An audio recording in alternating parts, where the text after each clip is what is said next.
menjadi daerah yang terdiri atas wilayah dataran rendah hingga daerah pesisir. Di desa Landipo, Kecamatan Muramo ini, aku akan mengeksplor bagian hutan dan kebun warga untuk mencari buah-buah hutan yang enak dan baik untuk dikonsumsi. Untuk mengambil buah dongi, aku harus memanjat untuk mendapatkan buah yang berada di bagian ujung-ujung tangkainya. Batang dongi yang cukup besar ini masih mudah untuk dinaiki saat musim panas. Jika sudah memasuki musim penghujan, batangnya yang bisa mencapai tinggi 30 meter ini akan menjadi licin dan menyulitkan aku untuk mengambil buahnya. Buah dongi memiliki penyebutan lain seperti songi ataupun buah dengen serta dengilo bagi masyarakat Manao. Tanaman asli Asia Tenggara ini memiliki aroma dan cita rasa asam yang khas. Buah dengan nama latin Dillenia serrata kaya akan vitamin C dengan bentuk dan ukuran serta rasa mirip dengan jeruk. Buah yang sudah matang biasanya ditandai dengan kelopak buah yang terbuka dan terlihat buahnya yang berwarna kuning terang.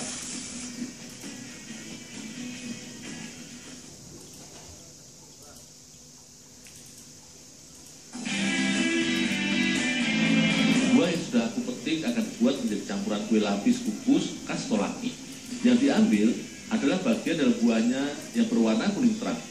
Untuk mendapatkan bagian buahnya, aku harus mengupas kulit kelopak buahnya. Barulah kemudian buah dongi bisa didapat.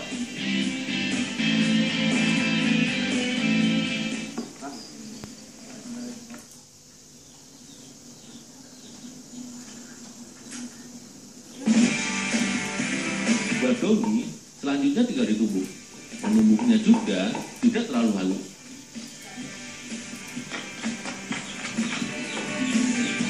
Sebagian buah dongi halus ini akan diperas untuk diambil sarinya, sementara sebagian lagi akan dicampur utuh ke dalam adonan.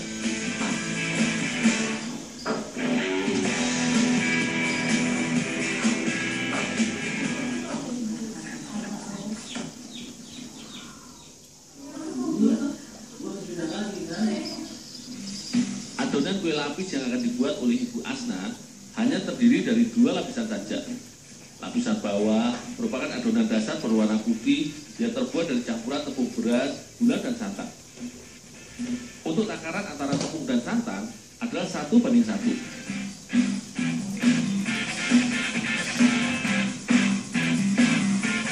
Sementara gula yang digunakan menyesuaikan dengan banyaknya adonan dan tingkat kemanisan yang diinginkan.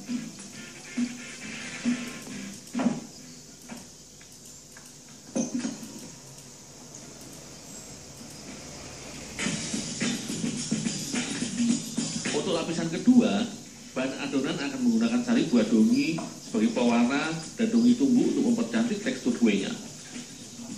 Khusus adonan lapisan kuning juga ditambahkan telur agar bahan adonan nantinya lebih cepat lengket dan warnanya semakin terang.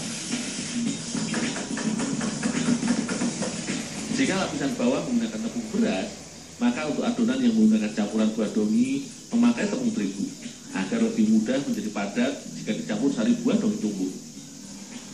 Mengingat buah dongi ini memiliki kadar asam yang cukup tinggi, tentu saja jumlah takaran yang akan dicampurkan dalam adonan harus diperhitungkan. Karena buah-buahan asam bisa meningkatkan kadar asam lambung, terutama bagi penderita penyakit yang berhubungan dengan lambung dan pencernaan.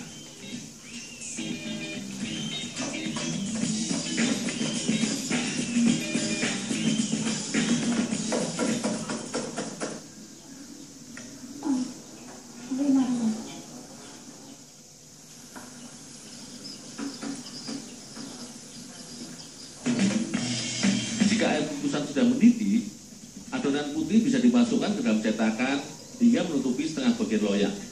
Kemudian dikukus sekitar 20 menit hingga matang. Lamanya pemasakan juga tergantung ketebalan dari lapisan yang diinginkan. Semakin tebal, tentu saja dibutuhkan waktu pengukusan yang semakin lama. Saat lapisan putih pertama sudah matang dan mengeras, maka adonan kuning buah songi sudah bisa dimasukkan dan kembali dikukus hingga matang.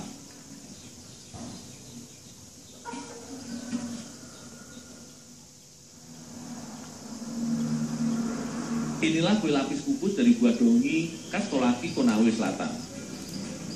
Sari dan halusan buah dongi yang berwarna kuning cerah membuat warna kue ini menjadi semakin cantik. Rasa segar asam buah dongi juga memberi rasa dan aroma berbeda pada panganan tradisional ini dibandingkan kue lapis pada umumnya yang bercita rasa manis. Dengan mencampurkan halusan buahnya, aku masih bisa merasakan tekstur buah pada lapisan kue yang berwarna kuning ini. Sajian kue basah seperti kue lapis dongi ini biasa hadir dalam beragam acara hajatan masyarakat. Mau masak, Tante?